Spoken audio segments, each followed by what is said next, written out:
Cette semaine, il y a une sœur de l'église qui m'a demandé comment être sûr que c'est la bonne personne. C'est quelqu'un qui est abordé par un garçon, par un frère, et elle se demande, elle se pose cette question que vous vous posez certainement si vous êtes célibataire, si vous êtes fiancé peut-être. Comment être sûr que la personne avec qui je suis en fréquentation, la personne avec qui je suis en observation, est la bonne personne. Je vous donne quelques clés dans cette vidéo. C'est parti.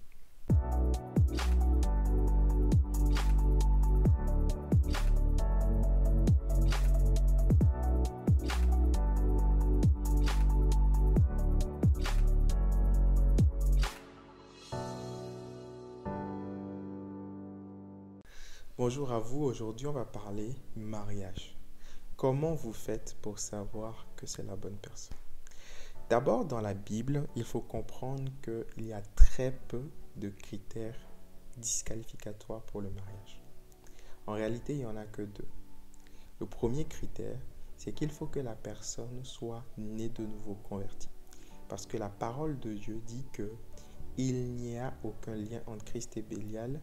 Vous ne pouvez pas vous mettre sous le même joug que les infidèles, c'est-à-dire les non-croyants. Ce principe est vérifié dans l'Ancien Testament où Dieu demandait aux personnes de son peuple de ne pas avoir de mariage avec des femmes étrangères.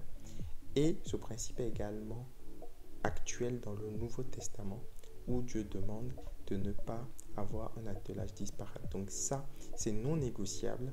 Il faut que la personne soit convertie, née de nouveau, et que ce soit un chrétien authentique, pas quelqu'un qui va à l'église, pas pas quelqu'un qui se pointe, non, pas quelqu'un qui fait semblant d'être chrétien, un vrai chrétien, quelqu'un qui aime Dieu, quelqu'un qui aspire à être un homme de Dieu, ou quelqu'un qui aspire à être une femme de Dieu. Il faut que ce soit un véritable chrétien.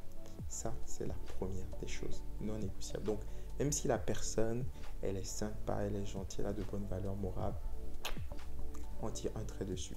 N'essayez même pas de vous dire « Oh, elle est tellement bien cette personne que je suis sûr que si elle vient à l'église, elle va changer. » Le mariage n'est pas une campagne d'évangélisation. Laissez le Saint-Esprit faire son œuvre et laissez, comme Isaac laissait ce sacrifice sur l'autel, couper la relation et si demain elle se convertit, Dieu la ramènera vers vous. Mais n'essayez pas de convertir la personne.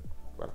Donc, premier critère, il faut que la personne soit convertie. Deuxième critère, il faut être dans la sanctification. La Bible dit dans Thessaloniciens que ce que Dieu veut, c'est votre sanctification. La volonté de Dieu, elle est claire. Il faut être dans la sanctification. Il faut que vous puissiez garder une pureté dans vos fiançailles, dans vos fréquentations. Ça, c'est le critère de bénédiction de Dieu. Souvent, des gens se disent « mais je n'ai pas la conviction ». Mais ces personnes la construisent bien. Elles sont dans la sanctification, elles prennent le temps de se parler et elles font attention au contact physique. Et ça, c'est déjà une preuve que Dieu est avec vous quand vous arrivez à vous sanctifier. Donc, c'est tellement important. Je ne vais pas aujourd'hui parler des limites, mais je vous encourage à prendre des limites qui vous protègent. On peut se demander, on peut embrasser quand même. Est-ce qu'on met un paquet de cigarettes? Lorsque vous êtes ancien fumeur, vous mettez un paquet de cigarettes dans votre poche et vous dites je fume pas donc je pêche pas. Non. Il faut éviter vraiment de réveiller l'amour avant l'heure, comme disait Cantique des Cantiques. Faites attention, mettez les limites physiques, reportez ça plus tard, ça viendra. Mais prenez le temps de vous connaître, prenez le temps de discuter, de communiquer et limiter les contacts physiques. Donc vraiment la sanctification, c'est un critère important. Maintenant, il est vrai qu'il y a des personnes qui malheureusement sont tombées. Dieu est celui qui est capable de vous restaurer, de vous relever, de vous purifier. Voilà. Donc, faites-vous accompagner par quelqu'un, mais ces deux critères sont importants. Être en Christ et, deuxièmement, être dans la sanctification. Maintenant, Dieu n'a pas donné plus d'éléments parce que Dieu sait que le mariage, c'est aussi une œuvre culturelle. C'est quelque chose de spirituel, c'est une institution de Dieu. Mais le mariage, c'est aussi une œuvre culturelle, dans ce sens que le mariage dépend de la culture. Par exemple, lorsque vous lisez l'Ancien Testament, vous voyez que la pratique du mariage à l'époque n'est pas la même qu'aujourd'hui. À l'époque, c'était des mariages arrangés, pas forcés, mais arrangés. Ce qui fait que le serviteur d'Abraham pouvait aller chercher une femme pour son fils Isaac. Aujourd'hui, on le fait moins. Donc, Dieu a mis peu de critères disqualificatoires pour donner la liberté dans chaque culture pour pouvoir vivre le mariage. Maintenant, dans le bon sens, moi je donne 3 conseils. Autant qu'on est corps, âme et esprit, il faut que la personne soit notre vis-à-vis au niveau du corps, de l'âme et de l'esprit. C'est-à-dire que Adam cherchait un vis-à-vis, Ève. Et ce vis-à-vis-là doit être au niveau de l'esprit, de l'âme et du corps. Au niveau du corps, ça veut dire qu'il faut que cette personne vous plaise physiquement, un minimum. Au niveau de l'âme, ça veut dire qu'il faut que vous puissiez avoir des centres d'intérêt communs, des affinités communes, ou en tout cas les construire. Et au niveau de l'esprit, ça veut dire qu'il faut que vous puissiez avoir la même vision spirituelle. Donc, ce n'est pas disqualificatoire, mais là, on peut se demander si une personne est d'une autre confession de foi. Ce n'est pas interdit, hein, bien évidemment. Si cette personne est chrétienne, elle peut être baptiste, et puis vous pentecôtiste, peu importe. Mais vous aurez un prix à payer. Si vous n'avez pas la même vision de Dieu, si vous n'avez pas les mêmes convictions, si vous n'avez pas les mêmes façons de voir, cela posera des problèmes sur l'argent, sur peut-être là où vous allez vivre, sur l'éducation des enfants.